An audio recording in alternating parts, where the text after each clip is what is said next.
from my perspective as a tribal member living on the reservation, I have a very close and unique relationship with the federal government. And I would love to see them exercise some kind of warrantless search and something else, because they don't do jack as far as I'm concerned either. But I would tell you that I'm more concerned about state government than I am about federal government, because state government is 50 different places that are dissecting your constitution so you can't understand why yours doesn't work and it works in another state and things like that. And that becomes confusing. Everybody in here, we're fairly close in age. We mostly are taught the Constitution from the United States Constitution perspective. And we never really understand what's happening to our constitutional rights, if we have such a thing, because they get whittled on the state side. And it's very difficult to understand, especially if you're not encountering the legal system very often. I do a lot of legal service work, and I've done a lot of public defender work and things like that.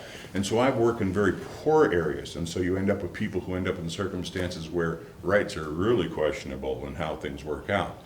Now, I would tell you, as an Indian living on the reservation in Minnesota, the reservation I live on is a public law 280. You may have heard this term before.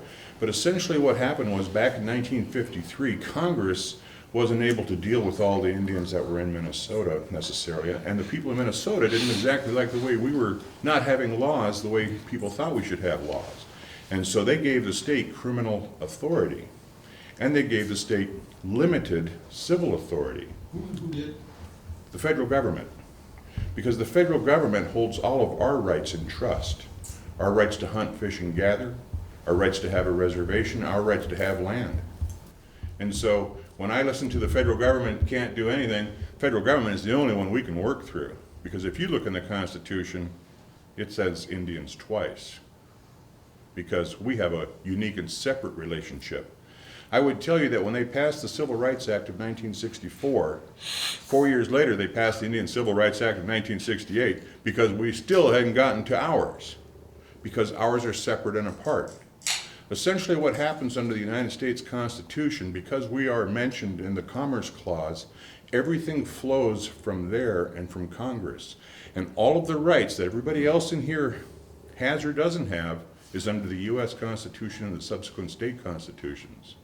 We have parallel rights, but they're not the same.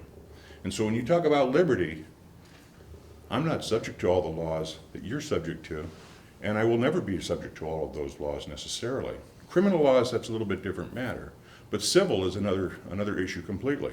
And Minnesota has had a hard time understanding, letting us decide how we want to live and what our rights are as a group of people who have civil rights and civil authority. And so I understand what it's like to not have your rights, or to have people who are educated more than me in the legal system ignore your rights that are written on pieces of paper and written by all these great people that we heard from the first speaker. It's very troubling for me, because there is no life, liberty, and pursuit of happiness and all those kinds of things, the Pledge of Allegiance. You know, what I remember, and I use this a lot from the Declaration of Independence, is that we all have inalienable rights. And that's the part that people don't remember, and that's part of what you were listening to here at the beginning. Now, inalienable rights, to me, are the rights to hunt, fish, and gather. And that means food, clothing, and shelter, and the new automobile, or the automobile is the new canoe, and that's how we get around. Now, I should be able to hunt, fish, and gather throughout the ceded territories the way my treaties are written, but the United States doesn't want to stand up for us. And Minnesota certainly doesn't want to, because that creates a competition for resources for all the licenses they sell everybody here.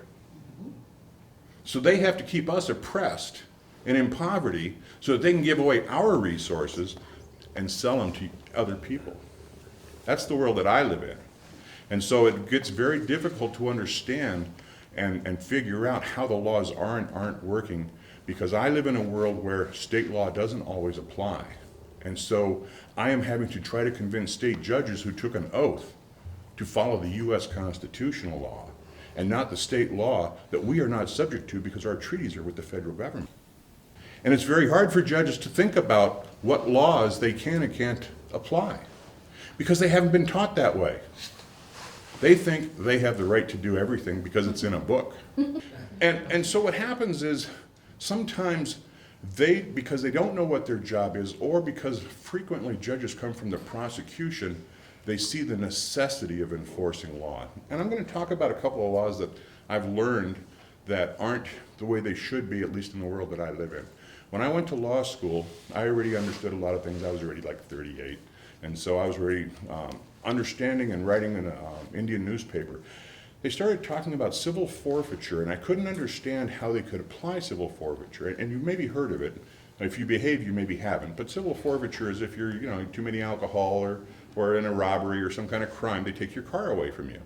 And the theory is that that car is a bad car for letting you drive drunk or letting you drive fast. And so to get your car back in a civil forfeiture action, you have to sue your car in court. And so I figured out in law school, at least I thought I figured out in law school, that if you can't apply civil regulatory authority to Indians on the reservation, how are you taking our cars? Mm-hmm. They had no idea. They just thought they could, because that's the state law. And so until you start telling people what their real limits are, and they have no idea what their limits are, because they have full power over you guys. Full power. It is too late for liberty in many ways. I live in a world where I still believe I have some, because I can still make laws. And my laws are civil, and unless I actually violate a bad law, I'm not going to go to jail for anything. We live in a world where we're supposed to be part of a community. We almost all know each other, which is kind of an interesting aspect, but we actually do. And it's a lot more rural. But right now I'm also working with a lot of non-Indian people on the Sandpiper pipeline, because they want to come through the headwaters of the Mississippi and everything else and put in essentially the most ultra-risky behavior you can in the most ultra-sensitive area possible. And citizens are having to band together to try to fight what we would normally expect government to do for us. And actually it's government selling us out. And it's not just the government who we deal with in the proceeding, because they've already got a greased law. And I say that because essentially what's happened in the last, I'll say, 15 years, and you can call it Republican, Democrat, whatever you want, the utility companies and oil and everything else have made it so that the proceedings are very quick. They don't want them to be long and slow, and people find out about them, and then it bogs it down and it costs more, and maybe you can't do what you want to do. Power lines going from Minnesota to Wisconsin, whatever you want to talk about. Well, we're talking about oil, which is a little bit different than power lines. You can pull power lines back out. You can pull a lot of utilities out. Oil, once it's in the ground and things like that, you can't remove that stuff. Okay, so we're working with people who have worked hard all their lives, who have bought lakeshore property, have good investments, and they have found out that state law does not protect their property. In fact, state law says if we give a permit to Enbridge for this pipeline, eminent domain goes to that foreign corporation and they can do what they want with your property. That's what it actually says. Now, when I have to explain that to non-Indian state citizens, they're very concerned. They're very concerned that they may be having to rely on us as Indians and our special relationship with the federal government of the EPA and the Corps of Engineers. And that may be their only defense. That's how crazy it is, because I have a relationship with a constitution that hasn't changed nearly as much as the Minnesota State Constitution. In Minnesota, you have had the right to a jury trial as a citizen the entire time. But if you're being civilly committed, it's a judge. That's right. Mm-hmm. That's a constitutional right. Mm-hmm. And the people who are being prosecuted, essentially, because it's the county that's doing it. It's not a citizen who's civilly committing you, it's county dollars doing it. Right? They say, oh, you don't need that jury. And almost everybody goes. Almost everybody. Now I would tell you that those kinds of things are scary, okay? Now civil, that's civil, okay? So I figured out with these civil forfeitures on these cars that they couldn't take them away from, tribal members on the reservation. And finally, what happens is, and law is really funny, I was told in law school I was wrong, of course, that's the point I wanted to make, that I was told I was wrong by all the professors, because I practice law, and I live where you have to practice it all the time, so it's a little bit different.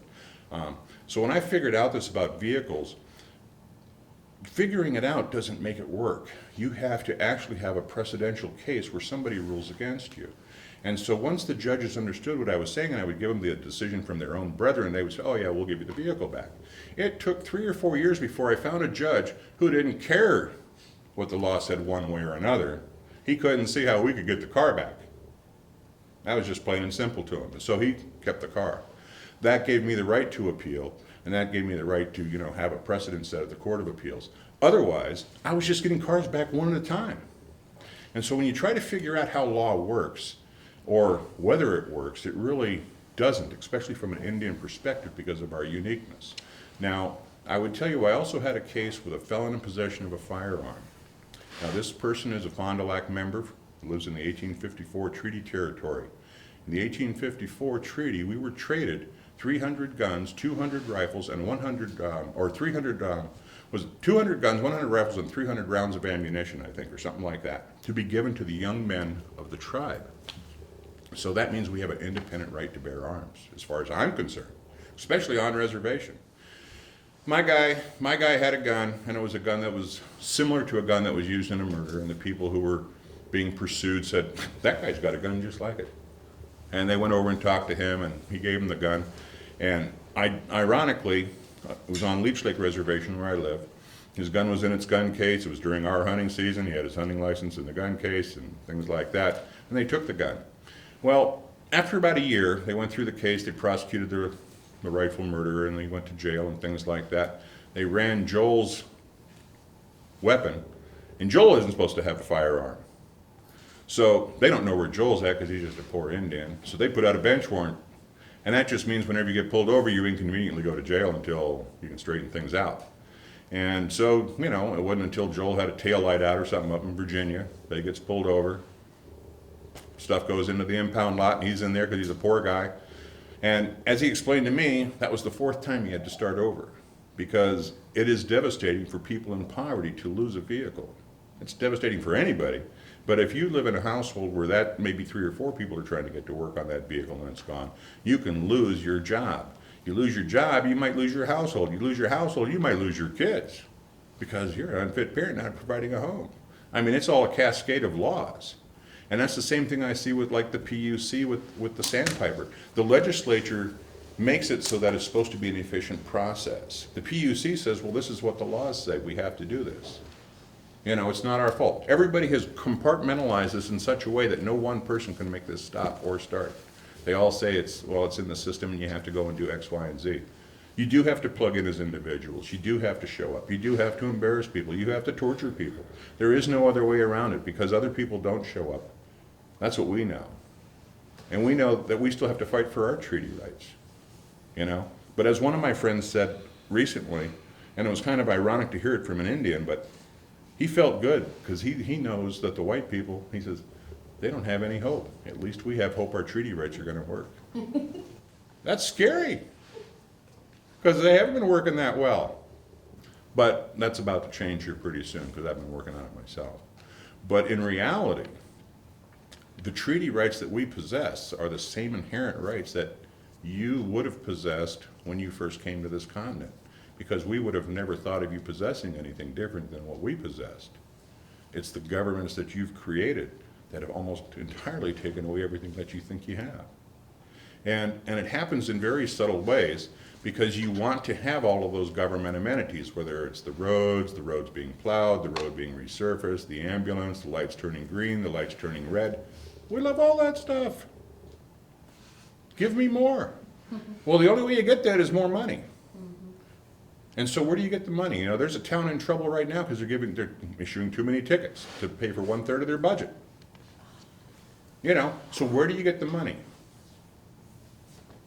So do you take it from the taxpayers? Do you take it from the people you can tax and who do pay? They've gotten to a point, and this is kind of interesting, especially up where we live, where they don't just issue bench warrants for people who fail to appear because it costs $40, $50 to have a cop go out and find this person. To throw them in jail might be another $50, $60 for the night. To go through the system the next day, it might be $150. They might only owe $50. So now what they do is they have debt collectors. They're going to go out and ruin your credit. We don't have any credit where I live. They use Metro Solutions where I live. They think that if they tell us you lost your driver's license, that we're going to stop driving from 30, 40, 50 miles away. We're going to go get on the bus. Whatever. You know? And so it's absurd. It really is.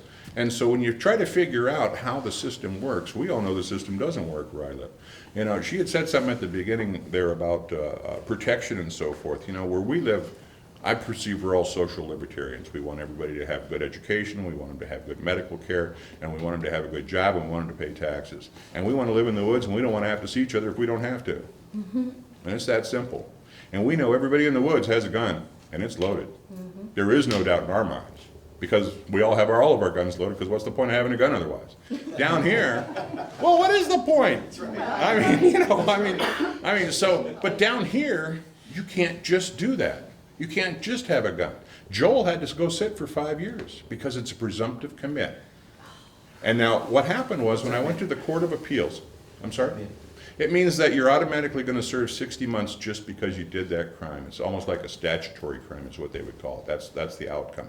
So when I argued Joel's case at the Court of Appeals, I love this stuff. And this is where justice, where you try to figure out where it is or isn't. So the Court of Appeals said, basically, they said, well, Frank says that the defense for Joel is in the 1854 and 1855 treaties. But we not need look there because our brethren over in Wisconsin just dealt with this issue. And I thought, well, this is cool. I'll see what they have to say. Well, as they go down with the story, it almost sounds the same, you know, guy on the reservation, gun and all. And then it goes on to say the Stockbridge-Muncie Reservation with a Stockbridge-Muncie Indian with a Stockbridge-Muncie Treaty. And I don't know what that has to do with the Minnesota Chippewa and the 1854 territory, you know. But that's what they said, okay? Now, I understand they didn't know what else to say because anything else would have said, well, Frank's right. Right? I mean, they had to go that far to lie on paper. I mean, I didn't know this until a few years ago, but law students read my briefs and they read the decisions from the courts because of the absurdity of the things that I end up with. Because the law professors like that stuff, because it doesn't turn out the way you would expect. So when I got that decision, I sought appeal from the Supreme Court. The Supreme Court, we can't lie better than that, denied. You know, now that's not how they say it, but his appeal is denied. Now, where did his appeal actually happen? Where was his right of appeal as a citizen?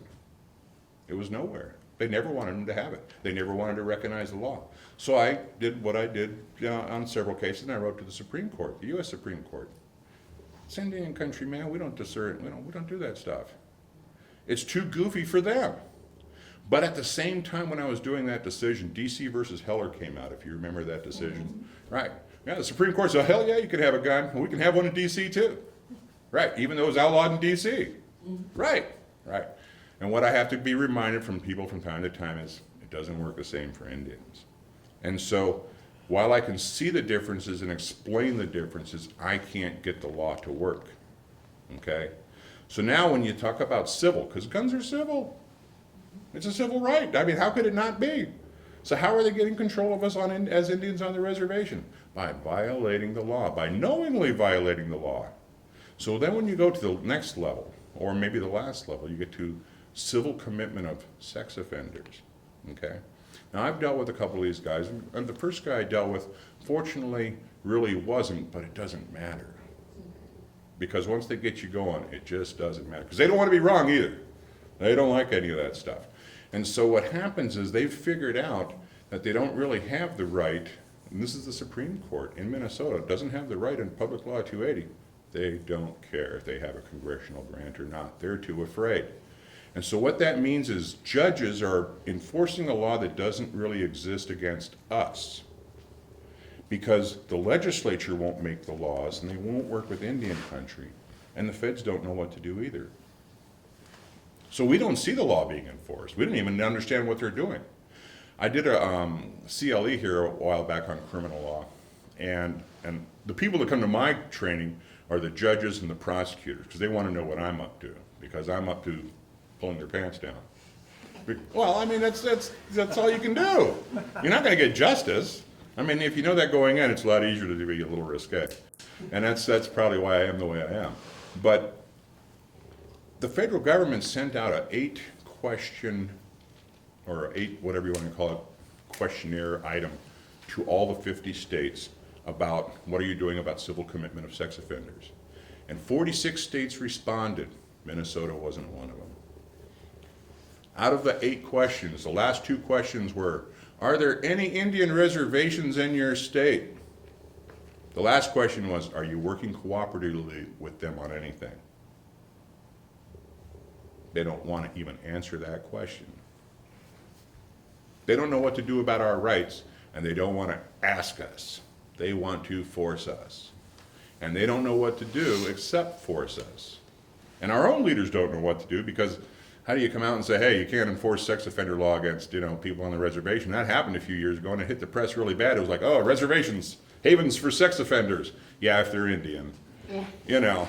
But they make it sound like it's everybody in the world, because they don't know what to do with us.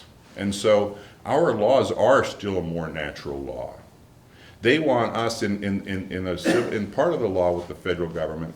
It talks about the state is supposed to recognize our rights, not our rights, our customs and traditions and laws. The state wants us to have them all written down, just like the state does. That's not how customs work. That's not how traditions work. And so if they don't see our law written down, they presume we don't have a law, and so we're like lawless. And that's how they got control of us originally, because they thought we didn't have enough laws. Isn't that common law? Well, but common law has been abolished in Minnesota. Really? How do you do that? They wrote it on a piece of paper.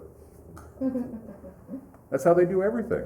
And that's the funny part when I say that now, and not just her laughing, but I was reading, I've been working with land more in the last couple of years. Land the way you guys know land, not the way I've always known it as an Indian working treaty rights.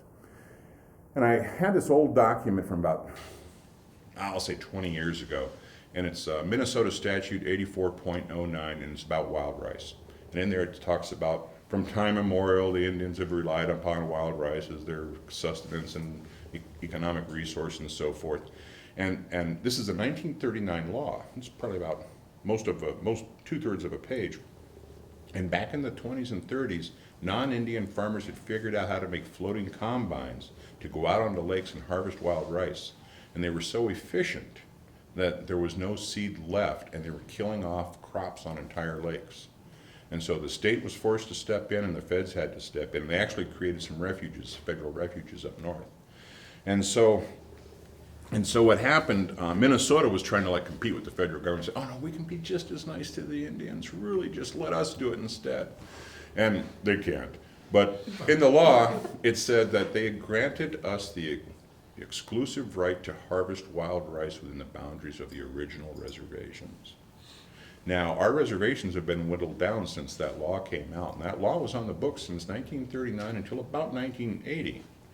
Now, I'll say even later than that. I bet it was on the books till 1990. And then Minnesota repealed that law and put a new law in there that says no person can own wild rice. Now, I thought about that, and that's probably okay. We don't think of ourselves as possessing or owning wild rice, but we see it as our crop. And they didn't say Indians, because we're not always persons, and they didn't say tribes. Well, I got to thinking about this when I was doing the PUC, and I pulled out that old piece of paper with that grant of that exclusive grant from 1939. Now, what I've learned about law and land is when you give someone an exclusive right, the only way you get that back is to ask them for it. You don't repeal it as the legislature and hope nobody remembers. Mm-hmm. But that's what they did. And unless you really are cognizant, and it's really absurd because I look at a lot of odd things. I'm more of an anomaly in how I work. But when you look at it, it makes it easier to understand what little bit they understand as your government officials or your government. I inherited, I shouldn't say inherited, but it's almost how it feels, second piece of trust land on the reservation. I live on Indian land, so I don't pay any taxes or any of that stuff. For the land that I live on, and then I got what they call a recreational spot on Leech Lake. It's like 75 feet by 200, and you can't put septic and electric, you can't build it up, you gotta leave it kind of undone, and that's fine. And I had gotten it from a non-Indian, and what had happened was on Leech Lake, it used to be, these lots were probably being leased for a couple $100s a year. People loved it. Well then, as we started understanding the value of Lakeshore and Leech Lake a little bit better. And I said, all right, going up a little bit more and a little bit more. And finally, for a non-Indian to have one lot, it's about $5,000 a year, which is almost what the tax is on one of those things. And so he was going to have to relinquish his lot because he didn't want to pay $5,000 a year anymore. Plus, he was going to have to remove what he had put on there environmentally. But if he could sell it to me, then it could stay because I'm an Indian. And that's fine. So I got a little bit of a deal out of it. And I went over to the county courthouse, and one of the women over there in the assessor's office, she said, "Are you Frank Bibeau?" And I said, "Well, yeah." And she says, "Well, I need a copy of your tribal ID." I said, "Okay." I get those questions, and as Indians, we know that that's a question that we can be asked, and we usually respond. And so she takes my ID and she goes and photocopies it, and there's this piece of paper where the guy who had sold me this little parcel there and all, and it says taxes paid through 2014. And then it says something about Frank being responsible or something. And I said, "Well, what's this note for?" And she says, "Well, the guy paid the taxes through 2014, and after that, you're responsible." And I said, "So what makes you think I'm responsible?" And she says, "Well, you bought the property." I said, "Yeah. Why did you ask me for my tribal ID?" She says, "Well, I was told to." I said, "So you think you can tax me?" She had no idea. She said, "Where's that written in state law?" I said, "It's not. Because there is no state authority." And so they don't understand the limit of what they can even tax. And so in this county, when I've been tribal attorney at Leech Lake, we had to recover a parcel from the county that they took in tax forfeiture and were using for a gravel pit resource for 20 years. That was Indian land. So they owed us a lot more than just the value of the land. But they're the government. They don't even know what land is which land and whether they do or don't have a right to it. Now that's how we look at it as Indians where I live. You guys, they know pretty well where you live and how to tax you. I've watched. And you all comply. Because if you don't, they say they're going to take it. Which is like the most absurd thing to us. How can you really take what is supposed to be inalienable rights? So it's very weird. So I took this one case, or I did this case, it must be about 7 years ago. Buddy Green. Buddy was probably 15 when she got pregnant. And my buddy's daughter, and by the time, I must have met her when she was probably about 21, 22. And she was getting some services from the county. She had lost her job. And so she went into Aiken County. She was living by Malmo, completely off reservation in Aiken County. Went into Aiken County to go and look at the employment services, and was told when she filled out the application, when she identified herself as an Indian, that she couldn't use the county services.